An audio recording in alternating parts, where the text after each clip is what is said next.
RRB group D എക്സാമിനേഷന് prepare ചെയ്യുന്ന കാൻഡിഡേറ്റ്സിന് വളരെ useful ആവുന്ന ഒരു വീഡിയോ ആണ് ഇത്. നമ്മുടെ ഗ്രൂപ്പ് ഡി നോട്ടിഫിക്കേഷൻ ഇപ്പൊ ആക്റ്റീവ് ആണ്. മാർച്ച് 4-ാം തീയതി വരെ മാത്രമായിരിക്കും നിങ്ങൾക്ക് അപേക്ഷ സമർപ്പിക്കാൻ സാധിക്കുന്നത്. ലാസ്റ്റ് ഡേറ്റ് വരെ വെയിറ്റ് ചെയ്യാതെ ഇപ്പൊ തന്നെ എല്ലാവരും എന്ത് ചെയ്യുക, അപ്ലൈ ചെയ്യുക. ഹൗ ടു അപ്ലൈ, അതുപോലെ തന്നെ ആപ്ലിക്കേഷൻ സമർപ്പിക്കുമ്പോൾ ശ്രദ്ധിക്കേണ്ട ഇമ്പോർട്ടന്റ് ആയിട്ടുള്ള കാര്യങ്ങൾ, ഈ RRB ഗ്രൂപ്പ് ഡിയുടെ സെലക്ഷൻ സ്റ്റേജസ് എന്തൊക്കെയാണെന്നൊക്കെ ബേസ് ചെയ്തിട്ട് നമ്മുടെ ചാനലിൽ വീഡിയോസ് പോയിട്ടുണ്ട്. അത് നിങ്ങൾ കണ്ടിട്ടില്ലെങ്കിൽ ഉറപ്പായിട്ടും ചാനലിൽ പോയി കാണുക. ആൻഡ് ഇതുപോലുള്ള ഇമ്പോർട്ടന്റ് അപ്ഡേറ്റ്സിനും കാര്യങ്ങൾക്കും ഒക്കെ ആയിട്ട് നമ്മുടെ entry SSC RRB YouTube channel follow ചെയ്യാൻ മറക്കണ്ട. സോ നമുക്ക് ഗ്രൂപ്പ് ഡി എക്സാമിനേഷന്റെ സിലബസിനെ പറ്റി ഡിസ്കസ് ചെയ്യാം. മെയിൻ ആയിട്ട് ഗ്രൂപ്പ് ഡി പരീക്ഷയ്ക്ക് വരുന്ന വിഷയങ്ങൾ എന്ന് പറയുന്നത് നമുക്ക് നോക്കാം ഏതൊക്കെയാണ് ഇമ്പോർട്ടന്റ് ആയിട്ടുള്ള സബ്ജക്റ്റുകൾ എന്നുള്ളത്. സോ ആദ്യം തന്നെ നമുക്ക് ഇതിന്റെ ഒരൊറ്റ പരീക്ഷയുള്ളൂ ഈ RRB ഗ്രൂപ്പ് ഡി എക്സാമിനേഷന്. അത് നിങ്ങൾ ശ്രദ്ധിക്കുക. ഫസ്റ്റ് ഒരു CBT ഉണ്ടാവും, അല്ലെങ്കിൽ ഒരു ഓൺലൈൻ എക്സാമിനേഷൻ ഉണ്ടാവും. അത് കഴിഞ്ഞിട്ട് നമുക്ക് വരുന്നത് ഫിസിക്കൽ എഫിഷ്യൻസി ടെസ്റ്റ് ആണ്. അത് കഴിഞ്ഞിട്ട് മെഡിക്കൽ എക്സാമിനേഷൻ, ഡോക്യുമെന്റ് വെരിഫിക്കേഷൻ പോലുള്ള കാര്യങ്ങളാണ്.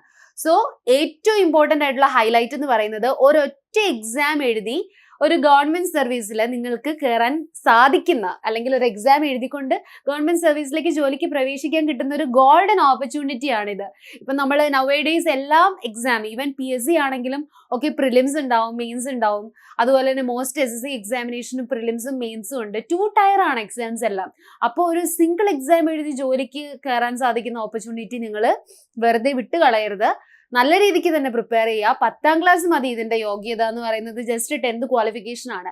10th ക്വാളിഫിക്കേഷൻ അല്ലെങ്കിൽ ITI യോഗ്യതയുള്ള എല്ലാ ഉദ്യോഗാർത്ഥികൾക്കും ഇതൊരു ഗോൾഡൻ ഓപ്പർച്യൂണിറ്റി ആണ്. 22,000 വേക്കൻസീസിലേക്കാണ് ഈ ഒരു നോട്ടിഫിക്കേഷൻ വന്നിരിക്കുന്നത്. കുറെ നാളുകൾക്ക് ശേഷമാണ്, അല്ലെങ്കിൽ വർഷങ്ങൾക്ക് ശേഷമാണ് റെയിൽവേ നോട്ടിഫിക്കേഷൻ ഒരു ഹൈ നമ്പർ, കുറച്ച് ഇത്രയും ഒരു വേക്കൻസീസ് വരുന്നത് ആഫ്റ്റർ എ ലോങ് ഗ്യാപ്പ് എന്ന് നമുക്ക് പറയാം. സോ മെയിൻ സബ്ജക്ട്സ് എന്ന് പറയുന്നത് മാത്സും, പിന്നെ മെന്റൽ എബിലിറ്റി അല്ലെങ്കിൽ റീസണിങ്, പിന്നെ ജനറൽ സയൻസും and general awareness and current affairs ആണ്. നമ്മുടെ 10th സ്റ്റാൻഡേർഡ് ബേസ് ചെയ്തിട്ടായിരിക്കും, 10ാം തലത്തിൽ നിന്നുകൊണ്ടായിരിക്കും പരീക്ഷയ്ക്ക് ചോദ്യങ്ങൾ ചോദിക്കുന്നുണ്ടാകുക. ആ ഒരു സ്റ്റാൻഡേർഡ് വൈ ക്വസ്റ്റ്യൻസിന് ഉണ്ടാവുള്ളൂ. ഇത് ക്ലിയർ ചെയ്യാൻ വളരെ എളുപ്പമായിട്ടുള്ള ഒരു എക്സാം ആണ്. കാരണം എന്താണ്, വളരെ ഹൈ ലെവൽ അല്ലെങ്കിൽ അഡ്വാൻസ്ഡ് ലെവലിലും മോഡറേറ്റ് ടു അഡ്വാൻസ് ലെവലിൽ നിന്നിട്ടൊന്നും ആയിരിക്കില്ല ചോദ്യങ്ങൾ വരുന്നുണ്ടാകുക. ബേസിക് ക്വസ്റ്റ്യൻസ് ആയിരിക്കും. അതും നിങ്ങൾ 10th ലെവൽ വരെ പഠിച്ച കാര്യങ്ങളായിരിക്കും പരീക്ഷയ്ക്ക് ചോദിക്കുന്നുണ്ടാകുക. ഓക്കെ, മൾട്ടിപ്പിൾ ചോയ്സ് ആണ്. ഒരു ക്വസ്റ്റ്യൻ കാണും, 4 ഓപ്ഷൻസ് ഉണ്ടാവും. ഓൺലൈൻ എക്സാമിന്റെ എല്ലാം തന്നെ പാറ്റേൺ അങ്ങനെയാണ്. നമുക്കിനി ഡീറ്റെയിൽഡ് ആയിട്ട് ഞാൻ ഈ പറഞ്ഞ വിഷയങ്ങളുണ്ടല്ലോ, മാത്സ് ആണെങ്കിലും റീസണിങ് ആണെങ്കിലും general awareness and current affairs ആണെങ്കിലും ജനറൽ സയൻസ് ആണെങ്കിലും നമുക്ക് ഓരോന്നിലേക്കും ഡീറ്റെയിൽഡ് ആയിട്ട് ഡിഗിൻ ചെയ്ത് പോകാം. എന്തൊക്കെ കാര്യങ്ങളാണ് പഠിക്കേണ്ടതെന്നുള്ളത് നമുക്ക് നോക്കാം. ആദ്യം തന്നെ മാത്സിന്റെ. ഓക്കെ, 10th ലെവലിൽ നിന്നുകൊണ്ടായതുകൊണ്ട് തന്നെ വളരെ ബേസിക് ആയിട്ടുള്ള മാത്സ് ടോപ്പിക്സ് മാത്രമാണ് ഇതിനകത്തുള്ളത്. നമ്മുടെ കുറച്ച് ഹൈ എൻഡ് ടോപ്പിക് അല്ലെങ്കിൽ മോഡറേറ്റ് ലെവൽ ടോപ്പിക്സ് ഒരുപാട് നമുക്കുണ്ട്. ഓൾജിബ്ര ഉണ്ട്, അതുപോലെ തന്നെ ജോമെട്രി ഉണ്ട്, ആൻഡ് വി ഹാവ് ട്രിഗണോമെട്രി. അതൊക്കെ ഒരു 12th ലെവൽ അല്ലെങ്കിൽ ഡിഗ്രി ലെവലിലേക്കൊക്കെ ആ ടോപ്പിക്കുകളൊക്കെ ചോദിക്കാറുണ്ട്. പക്ഷെ ഇതിനകത്ത് ആ ടോപ്പിക്കുകളൊന്നുമില്ല. വളരെ ബേസിക് ആയിട്ട് 10th ലെവലിൽ നിങ്ങൾ പഠിച്ചിട്ടുള്ള കാര്യങ്ങളൊക്കെ തന്നെ മാത്സിലുള്ളൂ. നമ്പർ സിസ്റ്റം ബേസ് ചെയ്തിട്ടുള്ള ചോദ്യങ്ങളുണ്ട്. ഇതിന്റെ ബേസ് എന്ന് പറയുന്നത് മൾട്ടിപ്ലിക്കേഷൻ, സബ്ട്രാക്ഷൻ, ഡിവിഷൻ, അഡീഷൻ ഒക്കെയാണ്. അതൊക്കെ നിങ്ങൾക്ക് പ്രോപ്പർ ആയിട്ട് അറിയാവൂ എന്ന് ടെസ്റ്റ് ചെയ്യുന്ന രീതിയിലുള്ള approximation level and simplification level ചോദ്യങ്ങളൊക്കെ ആയിരിക്കും ഈ നമ്പർ സിസ്റ്റത്തിൽ വരിക. നമ്പർ സിസ്റ്റത്തിൽ നിന്നുകൊണ്ട് തന്നെയായിരിക്കും number series, missing number series, ഇങ്ങനെയുള്ള ചോദ്യങ്ങളൊക്കെ നിങ്ങൾക്ക് എക്സ്പെക്ട് ചെയ്യാം. ആൻഡ് ബോർഡ് മാത്സ്, ഞാൻ നേരത്തെ പറഞ്ഞ നമ്പർ സിസ്റ്റമായിട്ട് വളരെ കണക്റ്റഡ് ആണ് ബോർഡ് മാത്സ് എന്നുള്ളത്. ബോർഡ് മാത്സിൽ നിന്നിട്ടുണ്ട് ക്വസ്റ്റ്യൻസും ഇവിടെ വരാം. അതായത് ബോർഡ് മാത്സ് ഓർഡറിൽ നമ്മുടെ ബ്രാക്കറ്റ്, അതുപോലെ ഡിവിഷൻ, മൾട്ടിപ്ലിക്കേഷൻ, അഡീഷൻ, ആ ഒരു ഓർഡറിൽ നിങ്ങൾക്ക് അറിയാവോ, ഈ ഒരു ബോർഡ് മാത്സ് റൂൾ നിങ്ങൾക്ക് അറിയാവോ എന്ന് ബേസ് ചെയ്തിട്ടുള്ള സിമ്പിൾ കാൽക്കുലേഷൻ ടെക്നിക്സ് വരുന്ന സിംപ്ലിഫിക്കേഷൻ ക്വസ്റ്റ്യൻസ് ആയിരിക്കും ഇവിടെ ചോദിക്കാൻ. LCM and HCF, least common multiple and highest common factor base ചെയ്തിട്ടുള്ള ക്വസ്റ്റ്യൻസ് നിങ്ങൾക്ക് എക്സ്പെക്ട് ചെയ്യാം. ഡെസിമൽസ് ആൻഡ് ഫ്രാക്ഷൻസ് ബേസ് ചെയ്തിട്ടുള്ള ക്വസ്റ്റ്യൻസ് എക്സ്പെക്ട് ചെയ്യാം. Then percentages, ratio and proportion, simple and compound interest, profit and loss, time and work, time, speed and distance, അതുപോലെ തന്നെ 2D and 3D, 2-dimensional and 3-dimensional സോളിഡ്സിനെയൊക്കെ base ചെയ്തിട്ടുള്ള mensuration ക്വസ്റ്റ്യൻസും എന്താണ് മാത്സിൽ ചോദിക്കാൻ chance ഉണ്ട്. ഇതിൽ ഏതാണ് ഇമ്പോർട്ടൻ്റ് എന്ന് ചോദിച്ചാൽ എല്ലാം ഞാൻ ഈ പറഞ്ഞ എല്ലാ കാര്യങ്ങളും ഈക്വലി ഇമ്പോർട്ടൻ്റ് ആണ്. എന്നിരുന്നാലും നമുക്ക് കുറച്ച് കൂടുതൽ ഇമ്പോർട്ടൻസ് അല്ലെങ്കിൽ കൂടുതൽ എന്താ പറയുക സ്ട്രെസ് കൊടുത്ത് പഠിക്കേണ്ട കാര്യങ്ങൾ എന്ന് പറയുന്നത് അരിത്തമെറ്റിക് ടോപ്പിക്കുകളാണ്. ഈ പെർസെൻറ്റേജ് എന്ന് പറയുന്നത് റേഷ്യോ ആൻഡ് പ്രൊപ്പോർഷൻ ആണ്. പെർസെൻറ്റേജ് എന്ന് പറയുന്നത് അരിത്തമെറ്റിക് ടോപ്പിക്കിന്റെ ബേസ് ആണ്. ഈ പെർസെൻറ്റേജ് ആവറേജസ് എന്ന് പറയുന്ന 2 സെഷൻസ് നമുക്കുണ്ട്, പെർസെൻറ്റേജസ് ആൻഡ് ആവറേജസ്. ഈ percentages and averages arithmetic topics പഠിക്കുമ്പോൾ നിങ്ങൾ ഇത് രണ്ടും ആദ്യം പഠിക്കുക. ഓക്കെ, കാരണം അരിത്തമെറ്റിക് എന്ന് പറയുന്നത് കുറേ കാര്യങ്ങളുടെ ഒരു കോമ്പിനേഷൻ ആണ് ഈ അരിത്തമെറ്റിക് ക്വസ്റ്റ്യൻസ് എന്ന് പറയുന്നത്. അതിൽ റേഷ്യോ ആൻഡ് പ്രൊപ്പോർഷൻ വരാം, മിക്സ്ചർ ആൻഡ് എലിഗേഷൻ വരാം, ബോത്ത്സ് ആൻഡ് സ്ട്രീംസ് വരാം, ടൈം, സ്പീഡ് ആൻഡ് ഡിസ്റ്റൻസ് ഉണ്ട്, സിമ്പിൾ ആൻഡ് കോമ്പൗണ്ട് ഇൻട്രസ്റ്റ്. ഇതിനെല്ലാം കൂടെ ചേർത്ത് നമ്മൾ വിളിക്കുന്ന ഒരു പേരാണ് അരിത്തമെറ്റിക് ക്വസ്റ്റ്യൻസ്. ഈ അരിത്തമെറ്റിക് പഠിക്കാൻ തുടങ്ങുന്നതിന് മുൻപ് തന്നെ നിങ്ങൾ അരിത്തമെറ്റിക്കിന്റെ ബേസ് ആണ് പെർസെൻറ്റേജും ആവറേജും എന്ന് പറയുന്നത്. സോ പെർസെൻറ്റേജും ആവറേജും ആദ്യം പഠിച്ചു കഴിഞ്ഞിട്ട് മാത്രം പിന്നീട് ഈ ratio and proportion, simple and compound interest അതുപോലുള്ള ടോപ്പിക്കുകളിലേക്ക് എന്ത് ചെയ്യുക, നിങ്ങൾ കയറുക. ആദ്യം ബേസ് ഉറപ്പിക്കുക. അതായത് ഇത് ബേസ് ആണ്, പെർസെൻറ്റേജസ് ബേസ് ആണ്, ആവറേജസ് ബേസ് ആണ്. ഈ ബേസ് രണ്ടും സ്ട്രോങ് ആക്കിയതിന് ശേഷം നിങ്ങൾ പോകേണ്ട സാധനങ്ങളാണ് കുറച്ചുകൂടെ അഡ്വാൻസ്ഡ് ആയിട്ടുള്ള നമ്മുടെ ratio and proportion, simple and compound, profit and loss, time and work, time, speed and distance ഒക്കെ. ഓക്കെ, ആൾജിബ്രയിൽ നിന്ന് ക്വസ്റ്റ്യൻസ് വരും. പക്ഷെ വളരെ ബേസിക് ആയിട്ടുള്ള നമ്മൾ എക്സ് ആൻഡ് വൈ വെച്ചിട്ടുള്ള ഭയങ്കര ബേസിക് ആയിട്ടുള്ള ക്വസ്റ്റ്യൻസേ ഗ്രൂപ്പ് ഡിക്ക് ചോദിക്കാറുള്ളൂ. ആൻഡ് മെൻസ്ട്രേഷനിൽ നിന്നും ക്വസ്റ്റ്യൻസ് ഉണ്ടാവും. ഈ മെൻസ്ട്രേഷൻ ആൾജിബ്രയിൽ നിന്ന് ഹൈ ആൻഡ് ആൾജിബ്രയിൽ നിന്ന് ക്വസ്റ്റ്യൻസ് ഉണ്ടാവില്ല, ട്രിഗ്നോമെട്രി, ജോമെട്രി ഒന്നും ഉണ്ടാവില്ല. പക്ഷെ വളരെ ബേസിക് ആയിട്ടുള്ള ആൾജിബ്ര റിലേറ്റഡ് ആയിട്ടുള്ള ക്വസ്റ്റ്യൻസ് എക്സ്പെക്ട് ചെയ്യാം. മെൻസ്ട്രേഷൻ ആണെങ്കിലും ജസ്റ്റ് 2D ബേസിക് സിമ്പിൾ ആയിട്ടുള്ള ക്യൂബോയിഡ് അല്ലെങ്കിൽ നമ്മുടെ ചെറിയ കോൺ ഒക്കെ ബേസ് ചെയ്തിട്ടുള്ള, ഈവൻ കോണൊക്കെ ക്വസ്റ്റ്യൻസ് ചോദിക്കാറുണ്ട്. കോൺ, സെമി സർക്കുലർ, അതുപോലെ തന്നെ ഹെമിസ്ഫിയർ ഒക്കെ ബേസ് ചെയ്തിട്ട് അത് ഭയങ്കര ബേസ് ലെവൽ ക്വസ്റ്റ്യൻസ് ആയിരിക്കും ചോദിക്കുക. പിന്നെ മാത്സ് പഠിക്കുമ്പോൾ നിങ്ങൾ ശ്രദ്ധിക്കേണ്ട കാര്യം, ഇതെല്ലാം നമ്മൾ ബേസിക് ആയിട്ട് പഠിക്കേണ്ട ചില ടോപ്പിക്സ് ഉണ്ട്. അത് നിങ്ങൾ ആദ്യം പഠിക്കുക. ഫോർ എക്സാമ്പിൾ, ഈ കൊടുത്തിരിക്കുന്ന ഓർഡർ അതുപോലെ ഏകദേശം കറക്റ്റ് എന്ന് പറയാം. നമ്പർ സിസ്റ്റം ആദ്യം പഠിക്കുക. Number system, board mass, LCM, HCF, decimal and fractions, ഇതൊക്കെ ആദ്യം പഠിച്ചു തീർക്കുക. അത് കഴിഞ്ഞിട്ട് പെർസെൻറ്റേജും ആവറേജും പഠിക്കുക. അത് കോൺസെപ്റ്റ് ക്ലിയർ ചെയ്തതിന് ശേഷം പിന്നെ ഈ പറഞ്ഞ താഴത്തേക്കുള്ള ടോപ്പിക്സുകൾ പഠിക്കുക. മെൻസ്ട്രേഷൻ, ആൾജിബ്രയൊക്കെ ലാസ്റ്റ് നോക്കുക. സോ ഇത്രയാണ് ഇതിന്റെ ഒരു സിലബസ്, ഹോൾ സിലബസ് എന്ന് പറയുന്നത്. ഒരു ടോപ്പിക്ക് പോലും സ്കിപ്പ് ചെയ്യരുത്. കാരണം ഇത് ഭയങ്കര സിമ്പിൾ ആയിട്ടുള്ള ഒരു എക്സാം ആണ്. ആകെ കുറച്ച് സബ്ജക്റ്റുകളാണ് പഠിക്കാനുള്ളത്. അപ്പോഴത്തേക്ക് നിങ്ങൾ സ്കിപ്പ് ചെയ്യാൻ നിൽക്കരുത്. ഓക്കെ, ഞാൻ ഇത്ര ടോപ്പിക്സുകൾ മാത്രമേ പഠിക്കുള്ളൂ, അല്ലെങ്കിൽ ഇതൊന്നും ഞാൻ പഠിക്കില്ല, അങ്ങനെ കരുതരുത്. എല്ലാം നിങ്ങൾ പ്രിപ്പയർ ചെയ്തുകൊണ്ട് വേണം പരീക്ഷയ്ക്ക് പോകാൻ.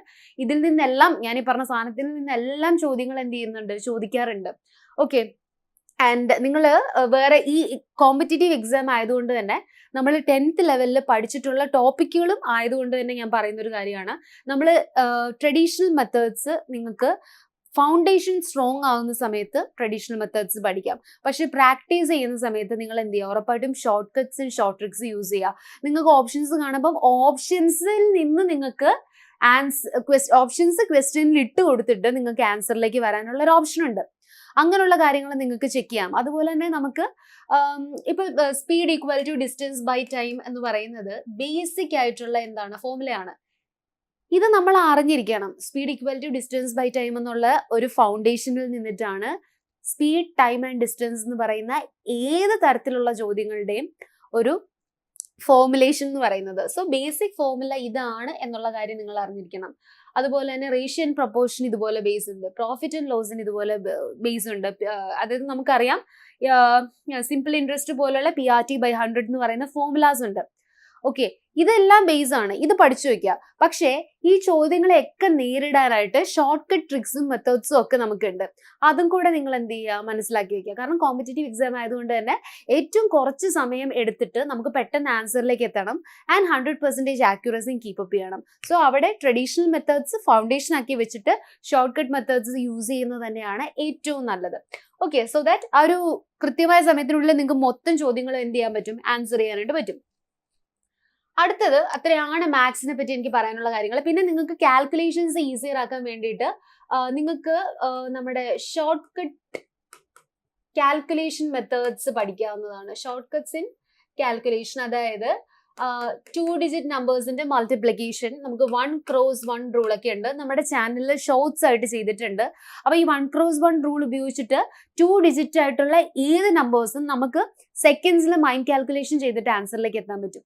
അങ്ങനെയുള്ള ടെക്നിക്കുകൾ പഠിക്കുക. അതുപോലെ തന്നെ സ്ക്വയേഴ്സ് നിങ്ങൾ പഠിച്ചു വെക്കുക. അറ്റ്ലീസ്റ്റ് 1 to 20 നമ്പേഴ്സിന്റെ സ്ക്വയേഴ്സ് പഠിക്കുക. 1 to 15 വരെയുള്ള നമ്പേഴ്സിന്റെ ക്യൂബ്സ് പഠിക്കുക. മൾട്ടിപ്ലിക്കേഷൻ ടേബിൾ അപ് ടു 20 അല്ലെങ്കിൽ 15 വരെ പഠിക്കാൻ നിങ്ങൾക്ക് കഴിയുമെങ്കിൽ ദാറ്റ്സ് ബെറ്റർ.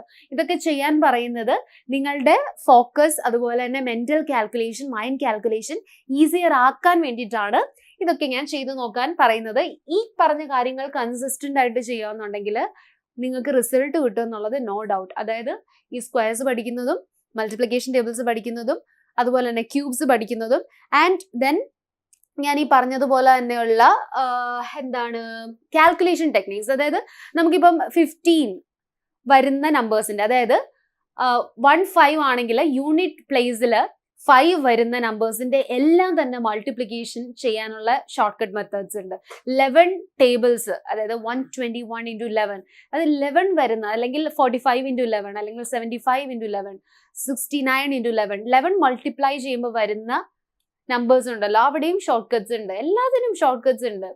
ഓക്കെ, സോ അതൊക്കെ നിങ്ങൾ മാസ്റ്റർ ചെയ്യുക. Moving on to the reasoning. Reasoning ഭയങ്കര സിമ്പിൾ ആയിട്ടുള്ള സബ്ജക്റ്റ് ആണ്. ഈ നമ്മുടെ ഗ്രൂപ്പ് ഡിയിൽ പഠിക്കാനുള്ള എല്ലാ സബ്ജക്റ്റും കമ്പയർ ചെയ്യുമ്പോൾ ഏറ്റവും സിമ്പിൾ നമുക്ക് റീസണിങ് ആണെന്ന് തന്നെ പറയാം. ഇതിനകത്ത് പ്രത്യേകിച്ച് ഒന്നും പഠിക്കാനില്ല. ഈ പറയുന്ന ടോപ്പിക്കുകളെല്ലാം നിങ്ങൾ ഇതിന്റെ ഒരു സ്ട്രാറ്റജി എങ്ങനെയാണെന്ന് മനസ്സിലാക്കി വെക്കുക ആൻഡ് ഒരുപാട് ക്വസ്റ്റ്യൻസ് എടുത്ത് പ്രാക്ടീസ് ചെയ്യാം. ഓക്കെ, ഇത് നമുക്ക് വേണമെങ്കിൽ ഇത്രയും ടോപ്പിക്സ് ഒരു 2 ദിവസം അല്ലെങ്കിൽ 3 ദിവസം കൊണ്ട് പഠിച്ചു തീർക്കാൻ പറ്റുന്ന സാധനങ്ങളേ ഉള്ളൂ. പക്ഷെ ഇത് ഗെയിം ചേഞ്ചർ എന്ന് പറയുന്ന പ്രാക്ടീസ് ആണ്. പല തരത്തിലുള്ള തിരിച്ചും മറിച്ച് ചോദിക്കുന്ന different kind of reasoning questions എടുത്ത് പ്രാക്ടീസ് ചെയ്തുകൊണ്ടേ ഇരിക്കുക. അങ്ങനെ ചെയ്യുമ്പോൾ എന്ത് ചെയ്യും, എക്സാമിനേഷൻ ടൈമിൽ ഓട്ടോമാറ്റിക്കലി നിങ്ങളുടെ സ്പീഡ് ഇംപ്രൂവ്ഡ് ആവും, ആക്യുറസി ഇംപ്രൂവ്ഡ് ആവും, നിങ്ങൾക്ക് എല്ലാം നന്നായിട്ട് ചെയ്യാൻ പറ്റും. അനലോഗീസ് എന്ന് പറയുന്ന ക്വസ്റ്റ്യൻ ഒരു എക്സാമ്പിൾ പറയുകയാണെങ്കിൽ, if teacher is related to school, അങ്ങനെയാണെങ്കിൽ doctor is related with dash, അതായിരിക്കും question. Doctor is related with എന്തായിരിക്കും, ഹോസ്പിറ്റൽ ആയിരിക്കും.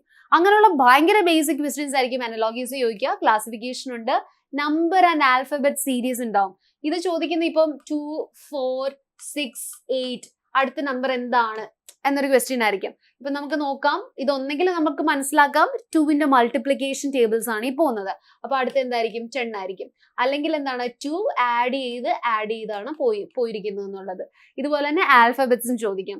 അതായത് A-Z, B-X-Y, അങ്ങനെയാണെങ്കിൽ C എന്തായിരിക്കും എന്ന് ചോദിക്കാം. അത് നമ്മൾ എഴുതിയേക്കുന്നത് A ഫസ്റ്റ് ആൽഫബറ്റ് ആണ്, ഇത് ലാസ്റ്റ് ആൽഫബറ്റ് ആണ്. B സെക്കൻഡ് ആൽഫബറ്റ് ആണ്, ഇത് second alphabet from the last ആണ്.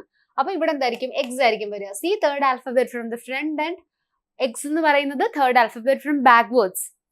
ഇങ്ങനെയുള്ള സിമ്പിൾ കാര്യങ്ങളായിരിക്കും. കോഡിംഗ് ഡിക്കോഡിംഗ് ക്വസ്റ്റ്യൻസ് ചോദിക്കുകയാണെങ്കിൽ, ഇഫ് കിങ് എന്ന് പറയുന്ന ഇത് is related with some other word, ഞാൻ ചുമ്മാ റാൻഡം ആയിട്ടൊരു വേർഡ് എഴുതുവാണ്. ഓക്കെ, ഇങ്ങനെ എഴുതി എന്നിരിക്കട്ടെ. ഇതുമായിട്ടൊരു റിലേഷൻ ഉണ്ടെങ്കിൽ, അങ്ങനെയാണെങ്കിൽ ഇപ്പം ഐസ് എന്ന് പറയുന്ന വേർഡിന്റെ കോഡ് എന്താണ്, കിങ് എന്ന് പറയുന്ന വേർഡിന്റെ കോഡ് ഇതാണെങ്കിൽ, ഇതിപ്പോ ഞാൻ റാൻഡം ആയിട്ട് എഴുതിയതാണ്, there is no relation here, ചുമ്മാ എഴുതിയതാണ്. ഓക്കെ, പക്ഷെ ഒരു റിലേഷൻ ഉണ്ടാവും. പരീക്ഷയിൽ ചോദിക്കുന്ന ചോദ്യത്തിൽ ഒരു റിലേഷൻ ഉണ്ടാവും. ഫോർ എക്സാമ്പിൾ, കിങ് എന്ന് പറയുന്ന വേർഡ് LJOH ആയിട്ട് റിലേറ്റഡ് ആണ്. അങ്ങനെയാണെങ്കിൽ ഐസ് എന്തിനോട് റിലേറ്റഡ് ആണ്? ഞാനിവിടെ ഇട്ടിരിക്കുന്ന ലോജിക് എന്ന് പറയുന്നത്, ഇപ്പൊ K കഴിഞ്ഞിട്ടാണ് L, I കഴിഞ്ഞിട്ടാണ് J, N കഴിഞ്ഞിട്ടാണ് O, G കഴിഞ്ഞിട്ടാണ് H വരുന്നത്. എല്ലാം +1 ഫോർമാറ്റിലാണ് വരിക്കുന്നത്.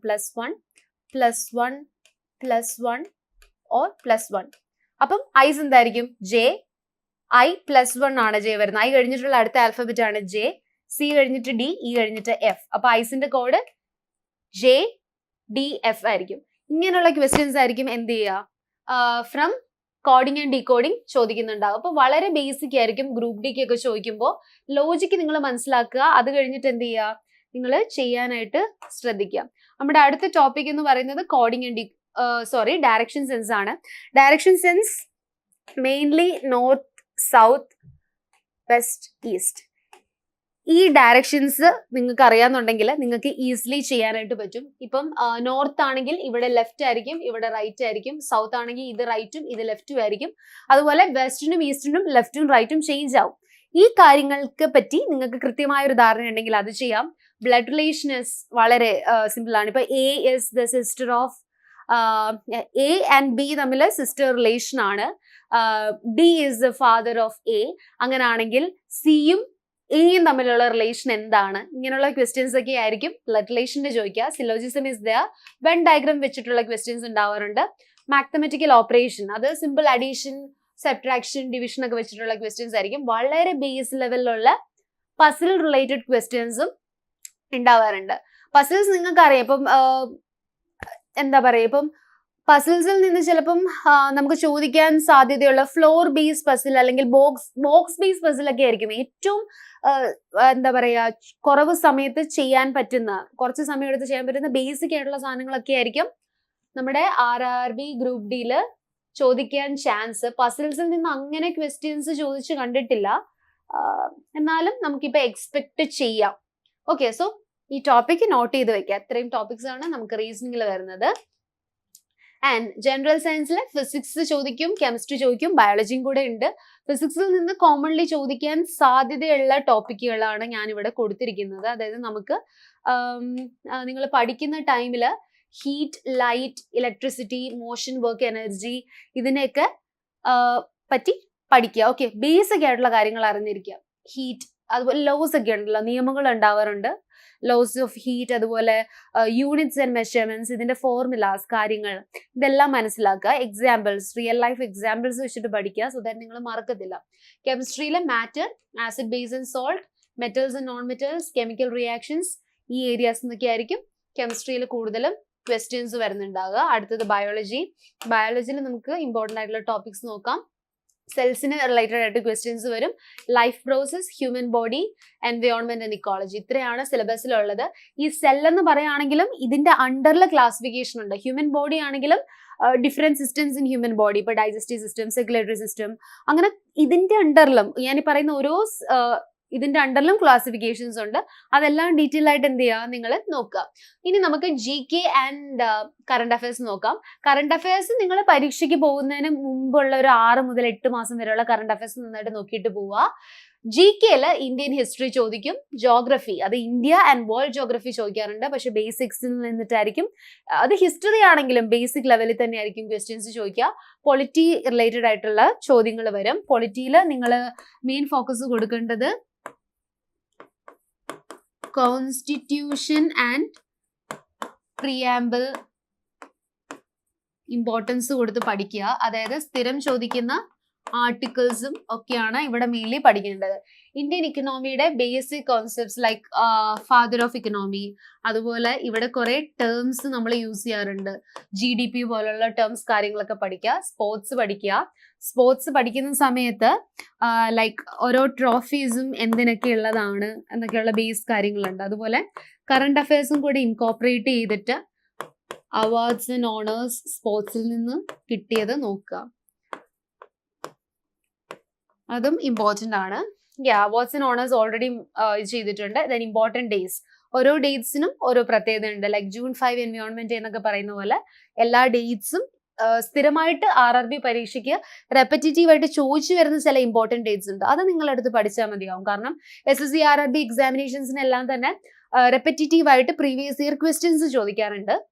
Then science and technology related questions, ഇവിടെ നമുക്ക് ഇൻവെൻഷൻസ് ആൻഡ് ഡിസ്കവറീസ് ഒക്കെ ചോദിക്കാൻ വളരെ ചാൻസ് ഉള്ള ഏരിയാസ് ആണ്. Inventions and discoveries like proton, neutron, ഇതിൻ്റെയൊക്കെ ഫൗണ്ടേഴ്സ് ആരൊക്കെയാണ്, ഇങ്ങനെയുള്ള കാര്യങ്ങളൊക്കെ ഇവിടെ ചോദിക്കാം.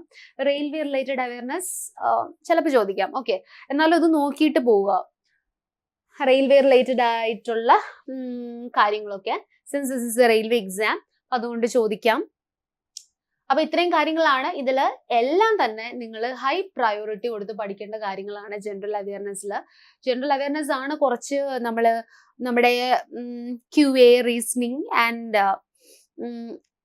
റീസണിങ് വെച്ച് കമ്പയർ ചെയ്യുമ്പോൾ ജനറൽ അവയർനെസ് ആൻഡ് ജനറൽ സയൻസിനെ വെച്ച് കമ്പയർ ചെയ്യുകയാണെങ്കിൽ പോലും ജനറൽ അവയർനെസ് അല്ലെങ്കിൽ GK എന്ന് പറയുന്നത് കുറച്ച് വാസ്റ്റ് ആണ്. ഇവിടെ കുറച്ചധികം കാര്യങ്ങൾ പഠിക്കാനുണ്ട്. പക്ഷെ പഠിച്ചാൽ ആ ഏരിയാസിൽ നിന്ന് തന്നെയായിരിക്കും ക്വസ്റ്റ്യൻസ് വരുന്നുണ്ടാവുക. പിന്നെ നിങ്ങൾ ഇതിന് വേണ്ടിയിട്ട് ഈ സിലബസ് ഇപ്പം ഞാൻ പറഞ്ഞത് നിങ്ങൾ വ്യക്തമായിട്ട് കേൾക്കുക. ഇത് കേട്ട് കഴിഞ്ഞ് നിങ്ങൾ ചെയ്യേണ്ട കാര്യം എന്താന്ന് വെച്ചാൽ RRBയുടെ ഒരു പാസ്റ്റ് ഒരു 4-5 വർഷത്തെ പ്രീവിയസ് ഇയർ ക്വസ്റ്റ്യൻസ് നിങ്ങൾ എടുക്കണം ഗ്രൂപ്പ് ഡിയുടെ. എന്നിട്ട് ഞാൻ ഈ പറഞ്ഞ സിലബസ് വെച്ചിട്ട് നിങ്ങൾ ക്വസ്റ്റ്യൻ പേപ്പർ ഒന്ന് അനലൈസ് ചെയ്യുക. അപ്പൊ നിങ്ങൾക്ക് മനസ്സിലാവും റെപ്പറ്റേറ്റീവ് ആയിട്ട് ചോദ്യങ്ങൾ ചോദിക്കുന്നുണ്ടോ, ഏത് ഏരിയാസിൽ നിന്നാണ്. ഇപ്പൊ GK ഏറ്റവും കൂടുതൽ ക്വസ്റ്റ്യൻസ് ചോദിക്കുന്നത് ഹിസ്റ്ററിയിൽ നിന്നാണോ, ജോഗ്രഫിയിൽ നിന്നാണോ, അതോ മിക്സ്ഡ് അപ്പ് ആയിട്ടാണോ ചോദിക്കുന്നത്, എല്ലാത്തിൽ നിന്നും ചോദ്യങ്ങൾ വരാറുണ്ടോ എന്നൊക്കെയുള്ള കാര്യങ്ങൾ നിങ്ങൾക്ക് മനസ്സിലാവും. ആൻഡ് ഇപ്പൊ ഹിസ്റ്ററി തന്നെ പറയുകയാണെങ്കിൽ നമ്മൾ മുഗൾ എംപയർ പഠിക്കാറുണ്ട്. അപ്പം ഏറ്റവും കൂടുതൽ ചോദ്യങ്ങൾ ഏതിൽ നിന്നിട്ടാണ്, അല്ലെങ്കിൽ ഏതെങ്കിലും സിവിലൈസേഷൻ ബേസ് ചെയ്തിട്ടാണോ ഹിസ്റ്ററിയിൽ ചോദ്യങ്ങൾ വരുന്നത്, അല്ലെങ്കിൽ റൂളേഴ്സ് ആൻഡ് എംപറേഴ്സ് അതൊക്കെ ബേസ് ചെയ്തിട്ടാണോ ക്വസ്റ്റ്യൻസ് വരുന്നത് എന്നൊക്കെ ഉള്ളത് പ്രീവിയസ് ഇയർ ക്വസ്റ്റ്യൻസ് നോക്കുമ്പോൾ നിങ്ങൾക്ക് കൺഫേം ചെയ്യാൻ പറ്റും. അപ്പം ഈ ഒരു വീഡിയോ നിങ്ങൾക്ക് ഡീറ്റെയിൽഡ് ആയിട്ട് എല്ലാ കാര്യങ്ങളും സിലബസിൽ മനസ്സിലായെന്ന് ഞാൻ കരുതുന്നു.